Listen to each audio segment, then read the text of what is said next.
And welcome to the Pit Sports Talk here on 88.3 WXOU Auburn Hills. I am Damien Dennis, your host for the show here today, joined as always by Timothy Pontzer and Austin Puckett. How are you guys doing? I'm depressed. It is a beautiful Friday afternoon. I'm fresh off my Hunger Games midnight showing. That's right, that was fun. I am pumped for this day. So we got a mixed reaction loving in here. today. So here's what we're going to be talking about on the show here today. We got a little bit of Oakland basketball news. We're going to dispel a rumor first. That's where we're going to start the show off. We're going to dispel this little bit of a rumor. And we're going to talk the CIT semifinals. Then we're going to move into something that's really going to break Austin's heart here, and that's Michigan State last night. And that's up. And we're going to be discussing the mass exodus out of Michigan basketball. Yep. We've got Tebow. And we got Tim Tebow going to the Jets. We got Peyton Manning going to the Broncos. Yes. And then we got Sean Payton getting suspended for a season, and the Saints and the bounties and all that, because we have not touched on this bounty story at all here on the Pit. Yep. Which I'm actually a little bit surprised that we haven't done that yet, but I guess that's my own fault. They you almost forgot about it for a while. They didn't even say anything for a couple months. But we're going to get to that later in the show. For now, we're going to move into Oakland basketball. That's a big topic here on campus. I mean, we are in the heart of Oakland University. Our biggest draw here on campus, sports-wise, is Oakland basketball. Absolutely. Now, I was told that Oakland would be facing Michigan in the 2012 preseason NIT tournament. Mm-hmm. Found out that is not true. Yes. It was reported as truth by a Cleveland journalist who covers Cleveland State. Yeah, and he's also a reporter for BleacherReport.com. I can't say his last name properly. I apologize if I kill this, but his name's Tom Miskowski, something like that. I apologize. I apologize for the butchering of his name, but Tom M. He's a journalist down there in Cleveland covering Cleveland State basketball. He had tweeted that Oakland would be facing Michigan, and Michigan would actually be hosting the preseason NIT. Mm-hmm. And it turns out it's not true. And we were sitting in the Oakland post office yesterday. I brought it up to Kevin, and Kevin Romanchik, he's the sports editor over there at the Oakland Post. He actually told me that it's not happening. You know, Michigan and Oakland are not playing for the foreseeable future. Right. Well, no, I mean, this year Oakland played Michigan at the Palace, lost 90-80. It's a very good game, a lot of three-pointers on both sides. That was marked, Coach John Beilein of the Wolverines, he said that was probably the last game that the Wolverines would face Oakland for the foreseeable future. Unlike the head coach in the column at Detroit, who did not honor the contract, John Beilein honored the pre-existing contract with Oakland, played the games, and then he wasn't going to renew it because he cannot afford a loss to an Oakland team, as Michigan's going forward. And that definitely, that says a lot about the Oakland program. Well, they can compete with the Big Ten champion this year. So it looks good for Oakland. It would look good if they could keep playing them. But Campy was quoted saying, he respected Beilein for coming out and saying that. Unlike the Detroit head coach, who did not. They were supposed to play home and home, and it never happened. Yeah. He respected him for that. While it is disappointing, it's I think it says a lot for where Oakland is right now. It says a lot about Oakland in that their stature is moving up in the world, but it also says a lot about Michigan, where their program is at a spot where they need everyone they can get. They're trying to grow, right, and they're not at a spot where going into the season it's like automatic. We're in the tournament, so. Unlike Michigan State, who's basically an automatic into the tournament. You look at last year, Michigan State has a terrible season, but they'll still make the tournament because of their history. But Michigan's not in a spot where they can afford a loss to not a bad team, but a mid-major. And it looks bad on their record, and it could cost them a tournament bid. Now, I guess that Cleveland reporter actually got his information from the CSU Sports Information Director, and he actually tweeted, Greg Murphy's the guy's name, he tweeted, I guess that's my bad then, he had been informed it was CSU, Bowling Green, and Oakland at Michigan Pod. Mm-hmm. Turns out, that's not true.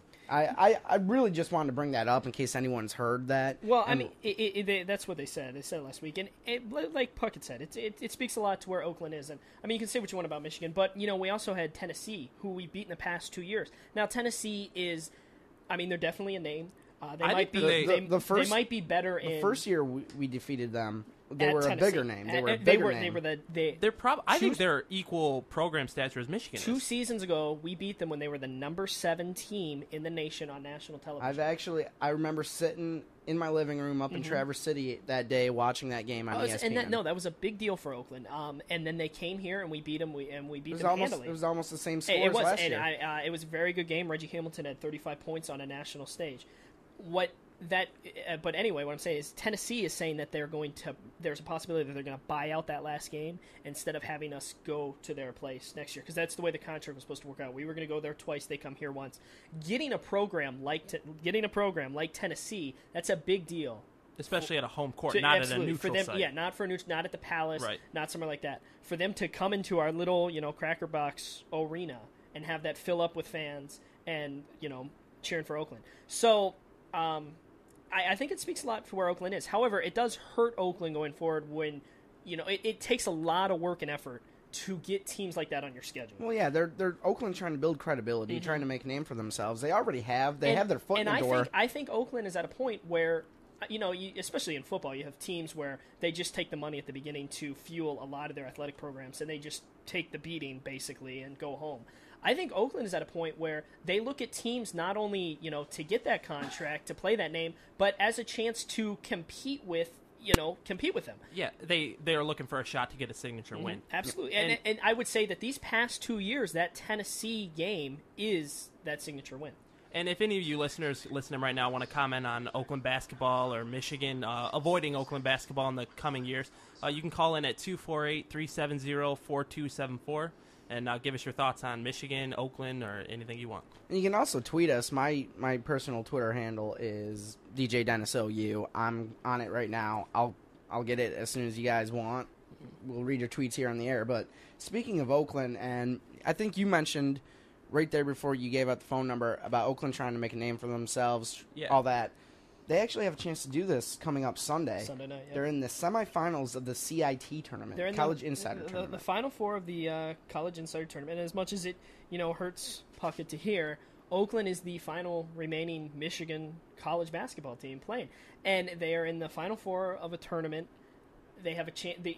No Summit League team has ever gone to a Final Four of any nature. And it's a big deal for Oakland. If they can win here, they could try and host the championship game, depending on how it works out. Utah State is very good at home, so it's not going to be any easy task. But they actually flew out this morning to Utah State, so hopefully they can pick up the win. Yeah, now that game's going to be played on Sunday at 6 p.m. At Utah State. And Puckett, before we went on the air, you mentioned something about that student section. Yeah, if you type into YouTube Utah State student section, you get some pretty crazy videos. I think Oakland might have a very tough time playing in that there, because that will be in the CIT. You have a home court advantage for the teams. It's not a neutral site. I think that could be a tough task for Oakland. They have played every game so far at home, and in the CIT tournament, and it'll be a new challenge going on the road. Not that they haven't done it so far, but Utah State's student section is very rambunctious, let's say. Now, we all know Reggie Hamilton for Oakland is going to be a star during this game.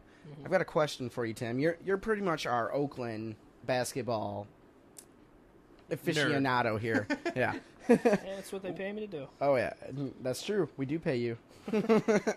What are you expecting from this game on Sunday? I mean, we all know what to expect from Oakland basketball, but do you expect to see any sort of change here? Well, like a stepping up of their game. I think that they have definitely stepped up since the beginning of this tournament. I think that loss in the Summit League tournament kind of woke them up, and I think that Puckett said this a couple weeks ago, that Oakland goes as far as Reggie Hamilton takes them, and that's absolutely true. Reggie Hamilton runs that team. He's the leader on that team. He powers that offense. He powers that defense as well. I mean, he is all over the court, flying around, and he has had he had 2 games ago in the tournament. He had 29 points. It was the first time in 6 games that he had not scored 30 points. But now he has a streak of it's either 7 or 8 games in a row where he has at least 29 points, with the others obviously being 30 or more. That offense runs through him, and you can't let him fall into foul trouble.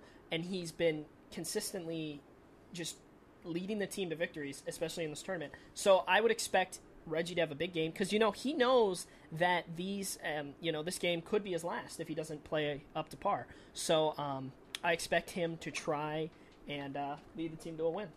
Absolutely. Now, it's actually really awesome to know that you mentioned it as we segued into this, that Oakland right now is the only Michigan team in a postseason game, postseason tournament still.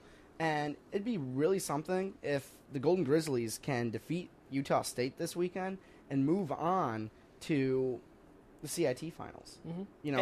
And could you imagine? Yeah, I mean, all of us in this room right now are Oakland fans, Oakland students. Could you imagine that banner being raised in the arena? Granted, it's not an NCAA national tournament. They'll still raise a banner regardless. They have one from a couple years ago from someone. But if it says champ, that's a big deal, and that it would be a really nice way for the seniors, Laval, Lucas Perry, and obviously Reggie Hamilton to go out, and it would kind of put a validation on their season, and kind of because they did kind of let some fans down this year, but they've reached that 20 wins, and I think that it would definitely put a nice finish on a season that was kind of disappointing halfway through. But you look at Utah State right here. They have a couple common opponents, most notably Southern Utah, who obviously beat us in the conference tournament. Now, we swept Southern Utah in both games, but both were decided by single digits. They lost to Southern Utah, hosting Southern Utah at Utah State, 65-62. So that appears to be the only common opponent that we both played. So it's hard to go again, look into the game. But like I said before, it goes as far as Reggie takes the team, and I think that he has a chance to. It's hard. It's tough that this is their first road game in a long time, but he doesn't want to end his senior career on a loss. Yeah, absolutely. Now you mentioned something and actually somebody else told me before we came on the air, that if Oakland wins, they have a bid in for that final game, the championship game. There's a good chance they would host that. Yeah, the game might come back to the Athletic Center Arena here on campus at Oakland University. That would be tremendous. No, absolutely. There'd be a game at the O Arena that they're going to give a trophy out at the end. It's a big deal, and it doesn't have the prestige of the NCAA tournament, and I still think it's a big deal. And it is a big deal. Despite what others may say, if they would have gone to the NCAA tournament, you see a couple upsets in the first round, but I don't really know if they would have been able to do that, and they would have gotten more money and everything. But I think it's better that they've strung a couple wins here together in this tournament. Not taking a shot of any of the other teams in the NCAA tournament, but a lot of these teams have been, some of the bigger name teams seem to have been upset pretty early, or kind of just in an awkward manner, I'd want to say. Michigan got upset by Ohio, which I don't think, it wasn't completely unexpected, but it was kind of like a left turn, It was something that just you didn't think would happen. And there's been a few games like that. That's March. You go into March every year, Madness. And you expect some teams to win, you expect some teams to lose. Everybody fills out a bracket, and nobody gets it right, and that's why it's fun. But, Michigan State goes down last night for its number 1 seed. The first weekend, you have two seeds go down to 15 seeds. There's only been 6 times that's ever happened. 2 of them happened in the same day. So you can never predict what's going to happen. It's March Madness, and it's fun. And speaking of things that you never knew were going to happen, you said you were depressed at the start of the show. And I know why. It's because that lovely shirt you're wearing, your team, the mighty Michigan State Spartans, got trounced by Louisville last night. And that, I'm not going to lie, that's a heartbreaker even for me. They didn't play well. They couldn't get a shot to fall. They couldn't get watching the game, I expected the rebound totals to be a little bit different than they ended up being. Louisville only out-rebounded Spartans by 2, 34-32. And they had 3 more offensive rebounds, which played a little bit of a key role. But, in the end, the Louisville Cardinals shot 10% better from the floor, and that was the major difference in the game, as well as the Cardinals shot 39% from the 3, and the Spartans shot 23%. Yeah, Michigan State was not on their game last night. They really look flustered. There were comments made by Tom Izzo, though. And Draymond Green. Yeah. That there was just not... What Izzo said was there was no talent around Draymond Green. And, we just got a walk-in guest here into the studio. Hi, Damien. Welcome to the Damien Dennis Show. We're listening to the pit. And Brian Everson just sucked in some helium and decided that was a good idea. I love college radio because you can never know what happens. Okay, so Brian Everson and Matt Pockett just invaded the pit here, and all right. I'm completely thrown for a loop and now. We're going to get this back on track. Tom Izzo made comments about how the Spartans really ran out of gas at the end. There's really no excuse for that. Michigan State is an elite program, and elite programs don't make excuses. So, in the end, they got beat, period. Absolutely. And that's what I would agree with Puckett. If you're going to be an elite program, especially if you're going to be a number 1 seed, you cannot lose to a team like Louisville. You're expected to at least make it to the Final Four as a number 1 seed. I mean, that's your expectations. Izzo comes out with some quotes last night. He says things like, well, maybe it was because we came out too early, out to the desert, the time zone difference. Draymond Green's like, they didn't have energy. I mean, that's a bunch of excuses for a team that considers itself elite, and yes, they didn't have the best season. They definitely, I think they exceeded expectations, but if you're going to be this preseason, if you're going to be this elite program, you cannot fall to a Louisville team, and especially playing a game like they did last night. I don't think that. I mean, yeah, they threw out the no energy, whatever, and that may or may not be true. But regardless, it's not okay. And if any of our listeners want to comment on the Spartans game last night, whether you watched it, and anything else that we've talked about so far, anything that we're going to talk about coming up, you can call in at 248-370-4274. Give us your thoughts on the game. But like I said before, when you're an elite program, it doesn't matter how you lose, or it just doesn't matter how you lose. You can't make excuses about it, and when you lose, you admit it, and you come back next year, and you know what? Next year, they're going to be expected to go to the Final Four again, because that's the point of the program. That's where their program's at. Now, my listeners might know of a guy named Joey Abro. Well, he just walked into the studio here during the little Pockett and Brian Everson invasion we just had. He joined me for, I think it was the first or second episode of The Pit. So welcome back, Joey. Thank you. Thank you for having me. And you wanted to comment? Yeah, I just want to throw a question to you guys. Do you think the loss has anything to do with maybe Draymond Green having to, kind of, in my opinion, he had to shoulder the team. He had to, put the team on his back. So do you think, by that round, you face a Louisville squad that's like, like we said, an elite squad. Do you think that maybe, too much, he had been worked too much by that point? That might be possible.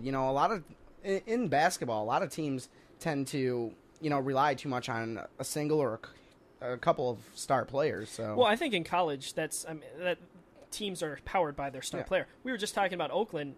Oakland's only going to go as far as Reggie Hamilton takes them. Now, for Michigan State, they definitely have more players and a surrounding cast. I look at the play of a guy like Keith Appling last night. I don't think he played very well. Now, I know he's a combo guard trying to fit into that point guard role this year, but as a sophomore, he should have at least some experience, and he did not play well last night. He had 4 assists, 4 turnovers. And you look at a guy like Draymond Green last night, who he is that leader.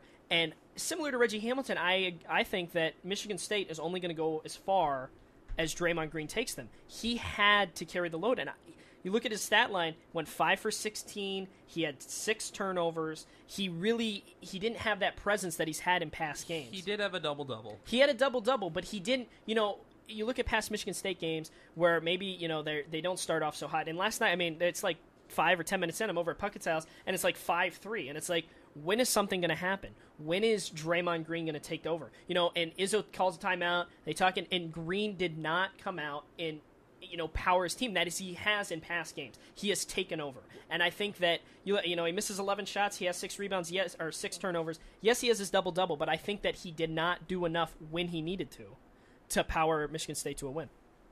I think another thing is you have someone like Austin Thornton, and I think he's a key part. I think Appling right after Green, but I think, you know, if you have Austin Thornton shooting 3 points and getting 3 or 4 rebounds, that's a big hurt. Well, you need someone like Wood to come out and have a good game. Yeah, you know, Brandon Wood had 14 points. He led the team in scoring.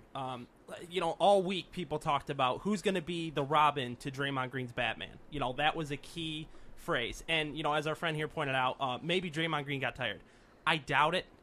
You have a week off in between tournaments. Maybe in an Elite 8 matchup, you could say that more because they played 3 games and they played one 2 days earlier. You know, you can get tired legs at that point, whatever. But like I said before, elite programs don't make excuses, and neither do elite players. And Draymond Green he's up for Player of the Year. And, you know, I don't think he'll win it, but he's up for Player of the Year, and he needs to shoulder the load whether he's tired or not. Now, and here's something I found interesting. You know, I was at Puckett's house. We were watching this game, and Puckett made a remark where he was like, why is Michigan State playing Louisville's game? You know, early in that game, Louisville, they only had 1 2-point field goal. The rest of their points either came from free throws or 3-pointers, and they were leading the game. I personally, I think both teams played awful, and I think that really Michigan State just made more mistakes that cost them the game. I think that you look at their center, the Dieng guy. He had 7 blocks here and during the game, and he shut down the play of guys like Nix and somewhat Green. You know, and pass Payne. And Payne. He took Nix and Payne, folded them up, put them in his back pocket, and they couldn't do anything. Well, and you know, in past games, you know, what do? They go to the post. They go to the post with Nix and especially Green. And Green, yeah, he can play the high post. He can shoot the 3. But, I mean, in countless games that I haven't watched every Michigan State game, but you watch a lot of those games, Green just takes the ball. He has great footwork down low, and he's able to, you know, get the basket. Last night, Draymond Green, they were playing Louisville's game there. They were taking so many perimeter shots, and even when they had open looks, they couldn't hit them. And Brandon Wood was like the only guy who could hit from deep range. And that was only in the second half. Right. The one thing I want to comment on is all throughout the season, the regular season, the Big Ten tournament, Draymond Green has hit big shots from the perimeter, but he always started in the left block. Now, I might nerd out here for a little bit. I'm a big State fan, but, you know, if you watch all the games, you notice this. Draymond Green is always in the left block. He starts in the left block, and he'll back somebody down, and then whether he scores from that point or not, he'll throw it back out, and that's how they set up their offense. They never once in the game went to Draymond Green in the left block. Granted, all through the tournament so far, the NCAA tournament, they've been using Nix and Payne a lot more, using them in the block. They're not as talented as Green is. And Green was on the perimeter too much. Whether he was trying to shoulder the load on the perimeter or not, he needed to step up, go in the block, and I would compare it almost to Rasheed Wallace in the Pistons days where he wouldn't do that. And I don't know if Green wouldn't do it or Izzo didn't want him to, but that was a key factor in my opinion. Well, we're going to move on real quick here. We got to go to a break here in a couple minutes, but before we can get to that break, we got to move on to Michigan basketball now. They had 3 players this week announce that they're going to be transferring and leaving the Michigan basketball program. Evan Samantras being the biggest name out of those. But Smotrich. Yeah. And Colton Christian and freshman guard Carlton Brundage. I might be pronouncing that wrong, but you know, those 3 have said that they are looking to transfer. They may have already. No, that was announced. They're gone. Yeah. And the 4th one is Trey Burke. Trey Obviously, Burke. He's From what I was told today, the article that first mentioned that is sensationalizing. I can't say that word. Sensationalizing it a little bit to get more, you know, feedback. He's just exploring his options. right. It's as every talented player would. Well, especially as a freshman, though, I think he's going to look at his options. And I think that something like this could influence his decision, though. If you have some talent, especially Smotrich, who is talented from behind the arc, and he can also drive the ball. Also, I don't know much about the Colton Christian guy, but I've heard a lot of guys talk about this Brundage guy and how he had a lot of potential going forward, and there's a lot of colleges that want his services now that he's looking to transfer. Smotrich is the biggest name. in the Big Ten tournament, in the 2 losses that Michigan had versus Ohio State, where they got beat down, and then their tournament loss to Ohio, Smontress was really the only guy who actually played. I mean, Burke had a terrible game in both of those games. And, he's a freshman, whatever. He's very talented. I'll give him all the credit. He's probably the one player on Michigan, when you go position by position, that I would take over Michigan State's point guard. I would take Burke over Appling. And that's probably the only position I would do that. Now talking about Trey Burke, I know I was talking to Damien yesterday about this.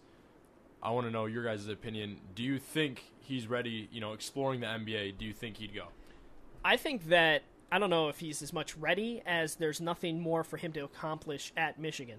I don't know if he can, is he going to get any taller? Is he going to get any better? I think he's reached his full potential before he goes to the next level. And that's saying something because, as we all know, he's a freshman.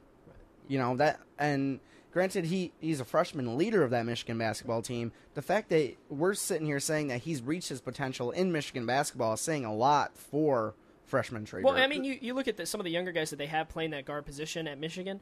I don't know if it's hard to say. Will he be leaving too early, like a Manny Harris or Darius Morris? Right? Who I want to point out that both of those guys have been unsuccessful in the NBA. Well, I mean, they play They're, a little D They've League. gone back and forth between D League. I mean, that's not. You get paid, and that's the main thing for a lot of these guys. But they haven't been successful NBA players. But what I wanted to also point out is that Tim mentioned, is he going to get any taller? That's the one thing Trey Burke has against him. He's 6 foot, and he's no bigger. Well, I mean, Reggie Hamilton's what, 5'11"? Right. Yeah, and that's the one thing that when you look at his season, he's been very talented. He played very, very well. Next year, could he get better? Yeah, but does he have a lot more to lose than he does to gain? Yes, and he could come back, because I want to point out also that Tim Hardaway Jr. had a fantastic freshman year. He's fizzled out a little bit. If Trey Burke does that, he's a second-round pick, and he's going to lose a lot of money. Absolutely. Now, I hate to cut this conversation short. We got to go to a break here. We'll be back on the other side in a couple minutes. You're listening to The Pit here on 88.3 WXOU Auburn Hills. Puckett?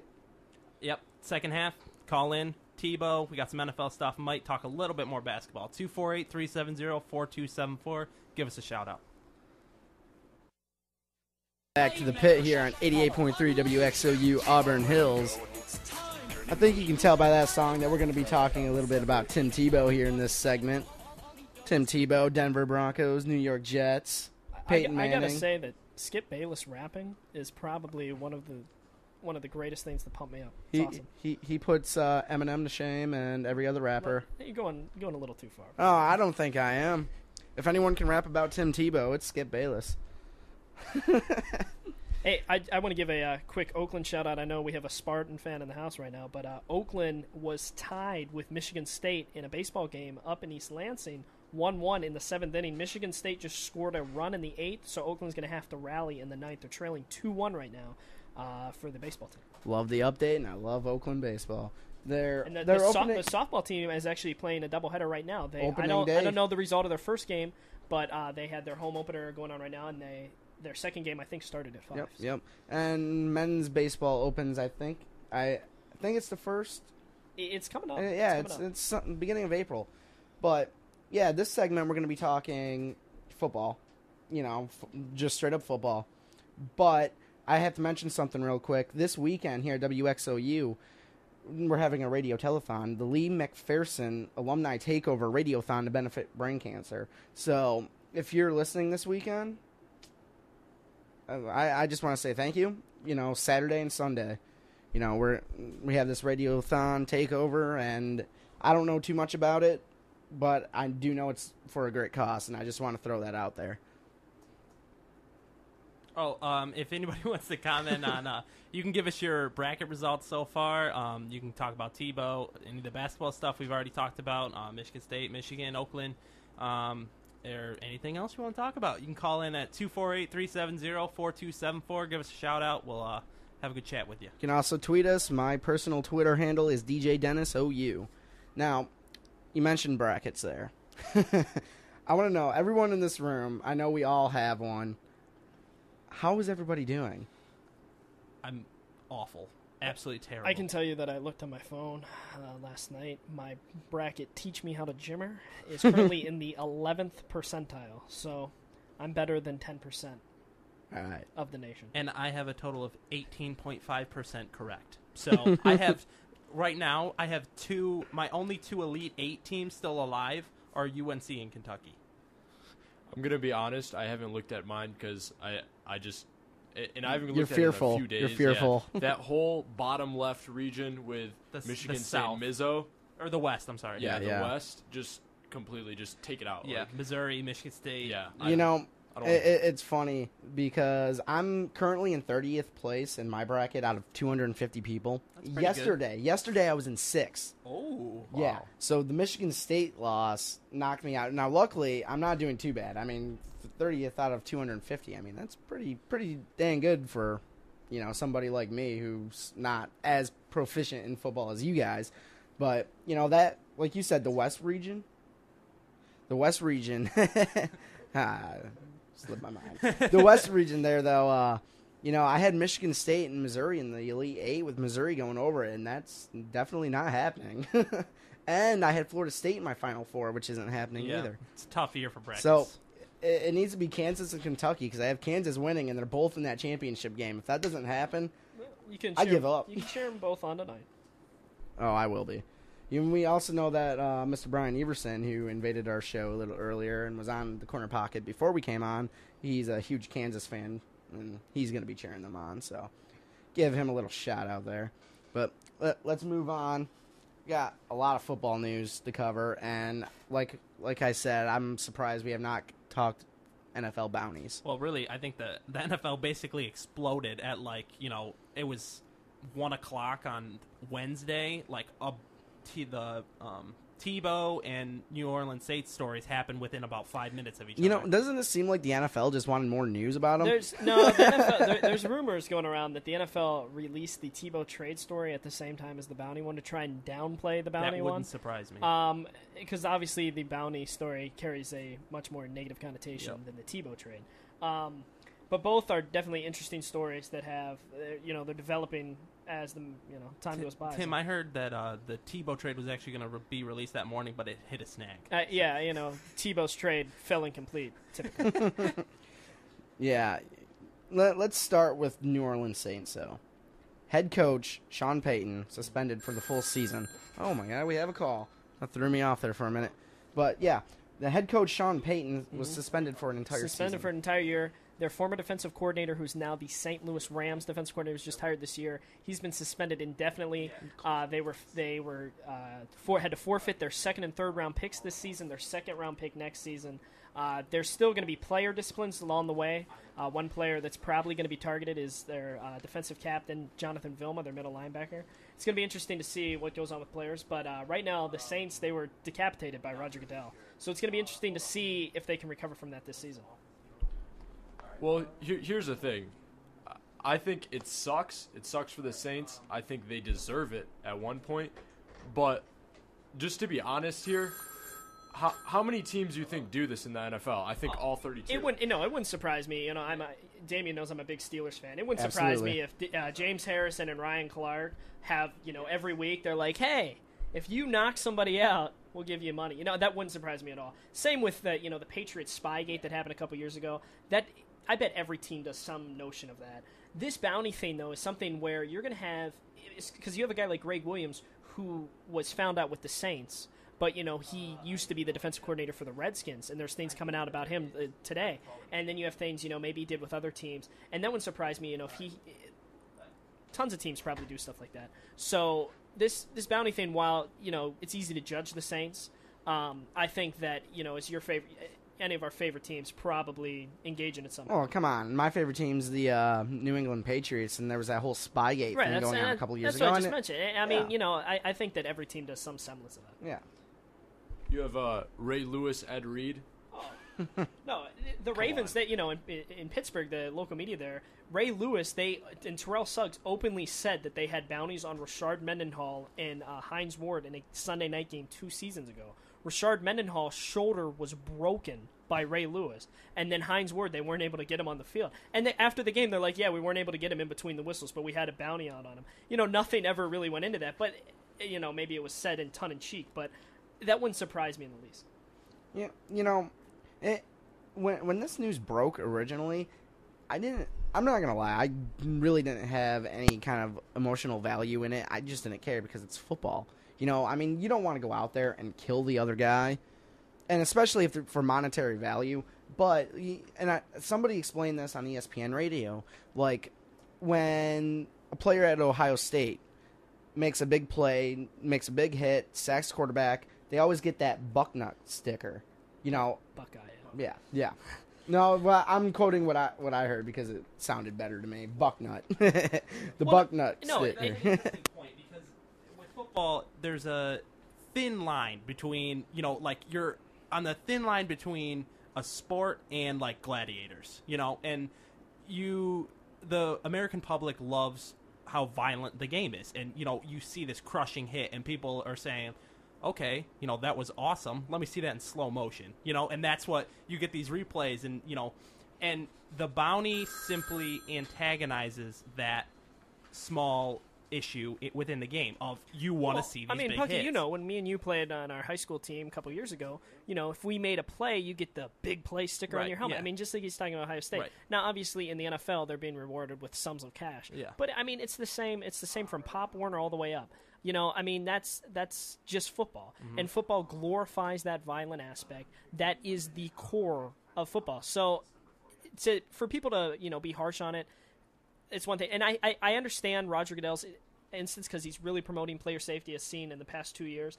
And, he has ex-players that are all beat up. They're suing the league for concussions and stuff like that. So I think that he had to make an example out of the Saints, and he definitely did.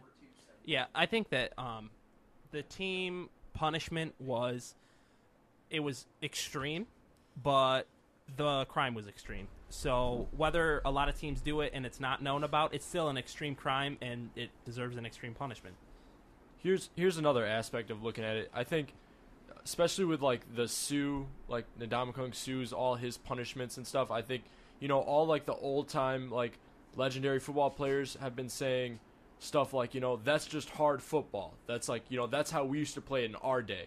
And now a lot of old people would adults would say maybe the game's getting a little softer at this point. Yeah. But I think when it comes to bounties, I just think that's unacceptable. Yep. You can't do something like that because that's you can't intentionally injure people. Right. That's not sports. And if you do, like the Saints did, they have these bounties, right? And they bring in Sean Payton, and he lies about it. And that was a key factor in his punishment. And if Roger Goodell, man-to-man, calls him into the office and says, did you do this? And he says no. The difference is Sue approaches Goodell and says, I want to talk to you. And, they had this thing. And he says, now, it's different because he says, I'm not going to do this anymore. That's not my thing. And then 2 weeks later, he stomps on the guy. So, yeah, Sue, that's something that happens outside lines. You look at the Steelers. They've been fined over $500,000 over the past 3 seasons on hits and fines for hits. You have guys like Harrison, Ryan Clark, Palomalu on that defensive. They have a gritty style defense where they hit the quarterback late and that helmet-to-helmet contact. Now that's something that they're trying to change, but it's tough to do when you from your Pop Warner days on up, you're taught to hit the guy, see what you're hitting. That helmet-to-helmet contact, that's tough to break down on. But when you have these bounties, players are intentionally going after these. And I remember that Saints, Favre and the Packers NFC Championship game a couple seasons ago. That game, I distinctly remember Favre getting pummeled play after play after play. And Favre almost on a back, but Favre's, limping around, and, he's definitely the definition of an Iron Man in the NFL. And, now it makes you think, were they, deliberately going after him? And that definitely was a key game, obviously, to go to the Super Bowl. Right. And beating up Brett Favre helped them win that game. Now, if any of our listeners want to chime into the conversation, add their own input, give us a call here to the WXOU studio at 248-370-4274, or you can tweet us at DJDennisOU. Now, Joey, you look like you got something over there you want to say. Yeah, I definitely want to add in. I did see the day this broke out, I did see they did interview Favre, and he did release a statement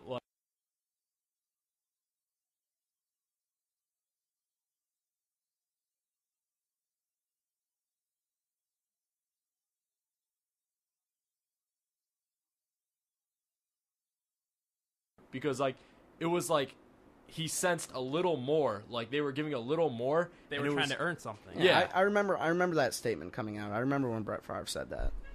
But I think, as we were saying before, this can open up a whole can of worms, though, because like I retweeted a thing earlier today from Pro Football Talk that the defensive coordinator Greg Williams, apparently he put a $15,000 bounty on then quarterback of the Tampa Bay Buccaneers, Brad Johnson. In 2006, he put a $15,000 bounty. And also later that season, the Redskins had a playoff game against the Seattle Seahawks, and they put a bounty out on Sean Alexander.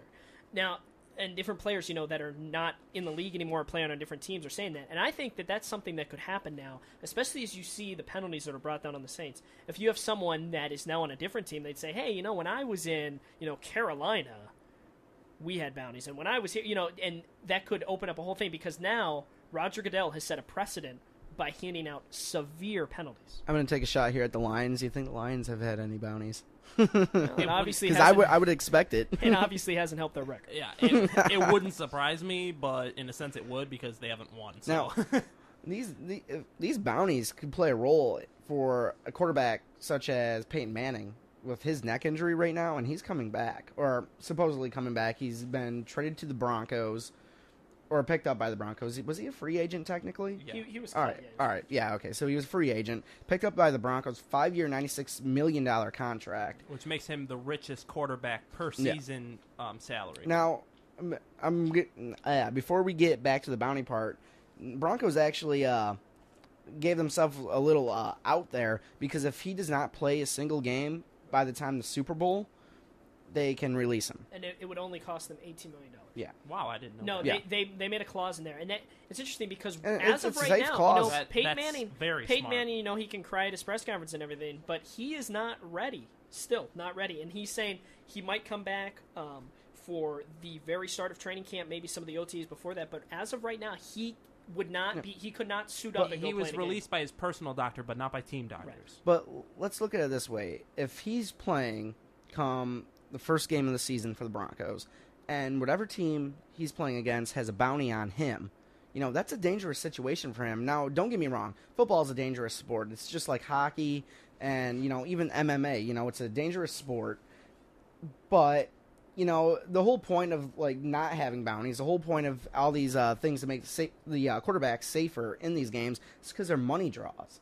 If Peyton Manning were to get hurt because of a bounty, what do you think that would do to the league? I mean, it's not going to take the league down, but there's a reason that they've brought all these rules out to protect the quarterbacks. When these quarterbacks, they give them a $90 million contract. Stafford is worth a lot of money. it's because they're worth it. I think any of those who do you know from a team? Even if you ask just some random guy walking down the street, who do you know from the Packers? Probably they're gonna say, oh, Aaron Rodgers. And who do you know from this team? And who do you know from that team? Right. It's always a quarterback. Quarterback is most times is the face of a team, and especially so their teams have to invest in that quarterback. Unless you're that rare team like Arizona and it's Larry Fitzgerald. Well, quarterback has an effect on a there's franchise that no other position right, has. and they have to be a leader, and they have to run that offense. But it's more than that. They are the face of a team, so a team has to invest in that quarterback, and that's why you don't see quarterbacks move around a whole lot, especially when they reach an elite level. You brought up Peyton Manning, the getting injured and setting back the Broncos franchise. I immediately, as soon as the Saints got caught for this thing, the Saints played the Lions in the playoffs last year.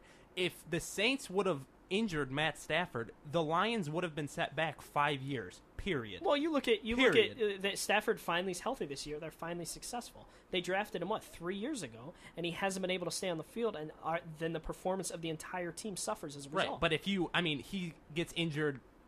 Whether you don't know this, but without. Say there is no bounty on him and he gets injured, right? So then now you have these guys that are actually gunning for him to hurt him. Well, and you could end the Lions' well, hopes for Damien's any saying success. that if there's and I don't think there would be now that these. Yeah, not now. But if you have a guy from the Chargers in that division, or another division team in the West out there, like a Raider or a Charger, that injures him early in the season, the Broncos could be done. Who are they going to go back to? They no longer have Tebow. They no longer have Kyle Orton.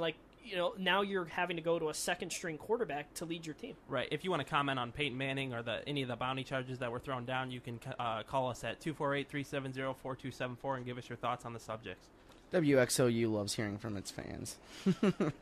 Now, speaking of quarterbacks and that, performance, we got Tim Tebow. the guy who brought in this segment of the show, being rapped about by Skip Bayless, he got traded to the New York Jets, which kind of threw me for a loop. I don't know if it threw you guys for a loop. I mean, I know there's been. I did not expect that. Yeah, I mean, I know there was some talk about Mark Sanchez's future, and I guess the Jets just gave him a huge extension. Yeah. They put their trust in a guy who has not really earned that trust, and they gave him the money to show that. And even from the beginning with the whole Peyton Manning story, there was a couple teams. It was like, will he go to Miami? Will he go to San Francisco? Will he go to Arizona? There was a couple temes like that. Then Denver kind of emerged, and I was like, Tennessee. And that just surprised the heck out of me because as a Steeler fan, Tim Tebow, he beat the Steelers in overtime. He was complete 4 or 5 passes in a game, but he would win these games. The Denver faithful loved them. Yep. He sold jerseys. jerseys. He's such a polarizing figure in sports. But I thought he earned at least, to start next season based on what he did at the end of the season. Usually, I'll agree with that, yeah. And Tim Tebow, I mean, all he does is win, right? Now, that's what he did. I'm not going to blame the Broncos because John Elway made a smart move there by getting Peyton Manning, if Peyton Manning can play. You know what? John Elway, it doesn't take a lot of smarts to sign Peyton Manning because he's Peyton Manning, but it may turn out to be a stupid move because I he's think hurt. it could, but there is no better way to get rid of Tim Tebow. That's what I was saying from the beginning. He would have never gotten rid of him if this didn't happen because I didn't fans think about would have that. linked to Tim Tebow even more. Absolutely. He could come out and be terrible next year, but everybody would go, remember that one time when he beat the Steelers in the playoffs? Absolutely. And you would have never cut ties with him. Tim Tebow's final game in a Denver jersey, at home, is going to be that playoff victory that, was amazing. Right. It was a comeback. And that's what I was saying before. And me and Puckett talked about this. I brought that up. It was like, this is Elway's perfect situation because I always thought that Elway, John Fox, I think none of them liked Tim Tebow. And even some of the guys in the locker room didn't like Tim Tebow. And Elway would have lived and died with him, whether he liked it or not. If Elway replaces him with somebody like, an Alex Smith or, somebody like that. Matt Flynn. Right. Matt Flynn is a perfect example. Matt Flynn had a great game there, tearing up the Lions secondary in that final game, but that didn't prove him as a starter. If he would have replaced Tim Tebow and not have been successful, the fans would have hated him. But you're bringing in a guy in Peyton Manning who, yes, he does have injury problems, but that's the perfect option for Elway because he's bringing in a bona fide Hall of Famer. Okay, so we could all agree that we love the move for Denver. Do you love the move for New York?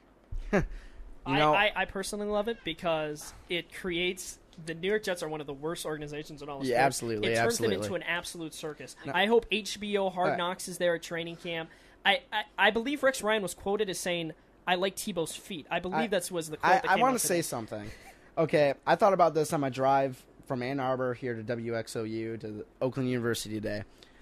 Yesterday when this stuff, actually before it was official, when we were talking about possibly recording today's show, because I may have not have been here, I saw some tweets from Rex Ryan saying he was proud to be, a member of Jets Nation. The Tebow move, is a great thing.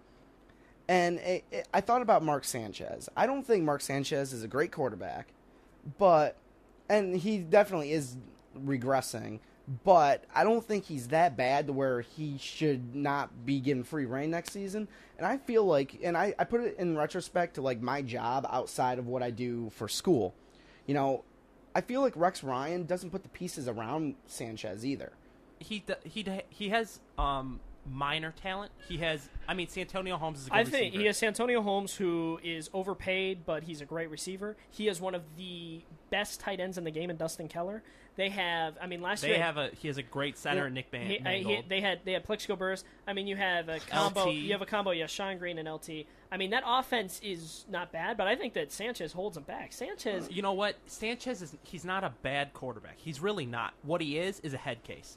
And the Tebow moves... Rex Ryan's a head case. The Tebow move does nothing but put it in the back of his mind that when the Jets fans start booing him, automatically he thinks, oh my gosh, we have a guy who just won a playoff game. Right. Now, and when you have guys like Sanchez, I look at guys like Sanchez and Tony Romo who are adequate quarterbacks, and they may even be above average, but their mistakes are highly magnified in their markets. And they're highly mental. Oh, absolutely. Well, but when you have Tony Romo or Sanchez throw an interception late in a game, Kevin Cobb does that all the time in Arizona, and people are just like, yeah, he sucks.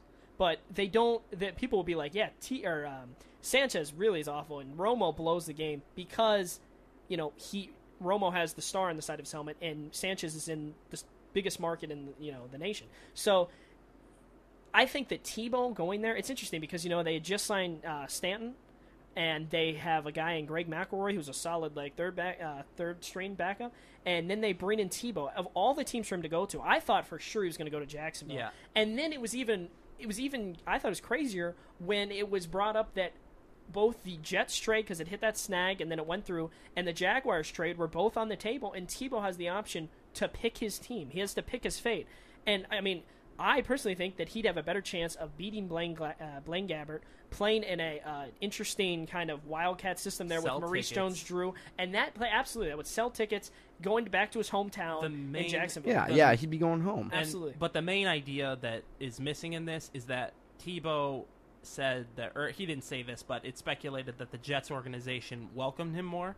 And the one guy who could make a difference in this whole thing is Tony Sparano. Absolutely. He was the coach of the Dolphins. He loved running the Wildcat with Ronnie Brown.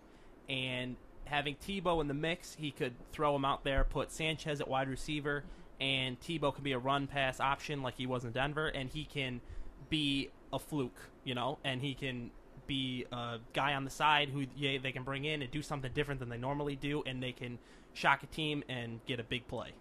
Now what's interesting is I love the Wildcat system, but I just feel like how long is that gonna last? Is it gonna be halfway through the season then the fans are gonna go crazy? Well, it's basically just for it's just for like shock value. Like they like to run those jet sweeps. They'll hand it off to Shantonio Holmes. He'll go screaming on the outside. He'll be like, "Wow, he's fast," Or they'll have Tebow keep it and go up the middle. It's just for entertainment. It's not necessarily always going to work, but it's going to entertain. You look at the Dolphins. Tony Sparano was the head coach 2 years ago. He had Pat White. He had Ricky Williams. He had Ronnie Brown. He had Ted Ginn. They all could take snaps. You would have a drive. They'd go down the field, and you'd have 4 or 5 guys take a snap from the center. And besides just Chad Henne, and it would embarrass teams because they weren't used to it. They shocked the Patriots in like week 2 or 3, but then by like week 8 or 9, teams look at film and they're like, "Hey, we can make adjustments to that." And that's unfortunately what I thought was going to happen with Tebow. Tebow got extremely lucky at the end of his games there in Denver, and yes, he won some games, and but he was only completing like 4 or 5 passes. And in today's NFL, you're not going to do that. You have to have a quarterback that can throw the ball around the yard. That's the way the rules have changed.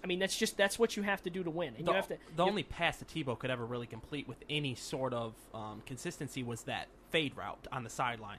And he burned the Steelers with that a couple times, and he burned a lot of teams with that. Well, but I think that if the Jets bring him in, he can throw that ball and just throw it up there to Santonio or whoever else they bring in, and have some success. No, I think it'll be interesting because if Sanchez can actually be successful a little bit this season, if Tebow can just be expected to only take a couple snaps and not be the full-time starter, but I think that Jets fans will not be satisfied with that. I think that they're going to want one of those 2 quarterbacks to be the full-time starter. Now, final thoughts real quick, and I mean real quick, on Tebow with the Jets. Just final thoughts. Puckett? I don't like the move. Stanton got traded, so he's the second string now for sure. But I just don't think that there's enough room for both of them. I love it because it's going to create a circus, but I think that it's ultimately going to turn out to be unsuccessful. I think great move for both teams. I don't like it though. Stanton's not going to – they're trying to trade him, so he won't be there.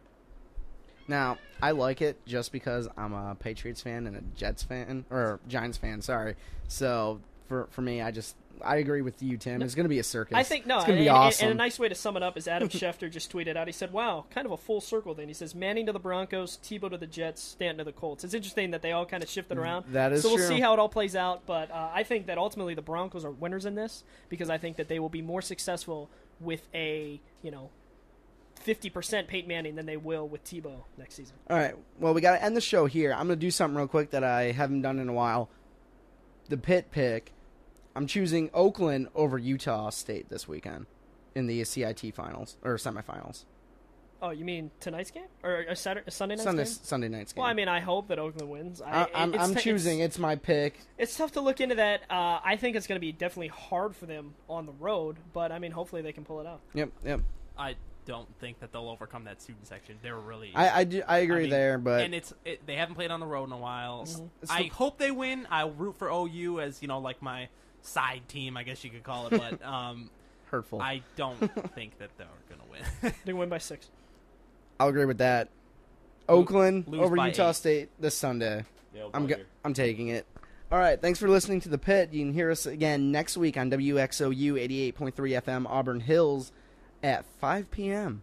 We'll see you next week here on WXOU.